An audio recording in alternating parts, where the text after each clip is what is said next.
देखिए, सरकार को तो ये कानून रद्द करना ही था, क्योंकि और इतनी आसानों से कानून रद्द नहीं किया गया है।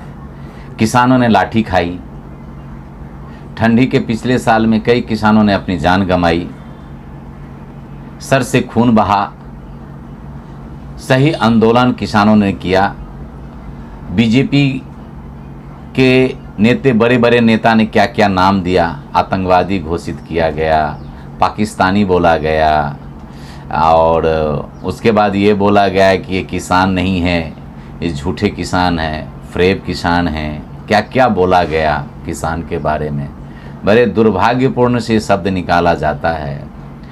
आज 67 करोड़ किसान अपनी ज़िंदगी के दांव लगा करके किसान खेती करते हैं, और मैं खेती का दुख समझ सकता हूँ कि जब बारिश आ जाती है तो धान बह जाती है, गेहूं के फसलें नहीं हो पाते, पानी में बह जाते हैं, पूंजी लग जाती है, कर्ज हो जाता है किसान के ऊपर में। कितने मेहनत करते हैं वो धूप में, वो बारिश में। रईस लोग अपने घर में बैठे रहते हैं, लेकिन किसान खेती में पसीना चूता रहता है, बारिश में भीगते रहते हैं और वो काम करते रहते हैं, क्योंकि जो यहाँ बड़े बड़े लोगों हैं उनका पेट भरने का काम किसान करता है। अगर किसान अनाज नहीं उपजाएगा तो जो शहर में लोग रहते हैं उनका पेट कहाँ से भरेगा? अनाज नहीं आएगा।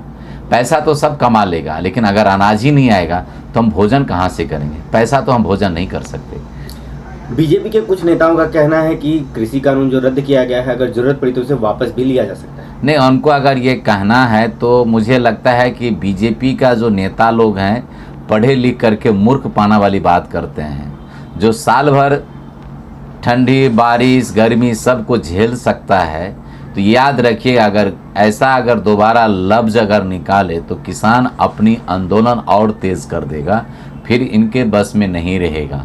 और ऐसा शब्द न निकाले बीजेपी के नेता लोगों से, और इसके उनकी एक भी आवाज़ पूरे किसान गलत तरीक़ा से अपना लेगा। आप भी किसान, एक पुत्र हैं किसान करके, तो किसानी में जो ये किसान कानून लाया गया था, किसानों का क्या दर्द होता है उसके बारे में बताइए। आप देखिए, मैं किसान का पुत्र हूँ और मैं भी खेती किया हूँ। उसके बाद मैंने शहर की ओर मूव किया था। कारण ऐसा है कि मैंने देखा मेरे पिताजी जब भी खेती करते थे तो कभी अगर बहुत तेज़ बाढ़ आ गया, बहुत तेज़ बारिश हो गई तो पूरी फसल बह जाती थी, और किसान कि वो हालत हो जाता था कि उनके रोने के सिवा उनके पास कुछ नहीं बच जाता था।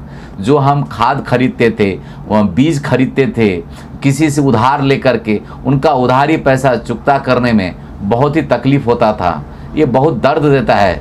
जैसे कि आपने ट्रैक्टर खरीदो, बैल खरीदो, हल जोतने के लिए जो लोन लो, वो चुकता करना किसान के लिए बहुत ही भारी पड़ जाता है। फिर उनको ज़मीन बेचना पड़ता है, बहुत दर्द देता है। लेकिन ये जो सरकार जो बैठे हैं, अंधा सरकार, जिन्हें समझ में नहीं आता, क्योंकि कभी उन्होंने खेती नहीं किया ना, कभी जुड़े नहीं है ना, तो इसके लिए उनको किसान का दर्द समझ में नहीं आता। जो किसान का किसानी किया है उसको किसान का दर्द समझ में आता है।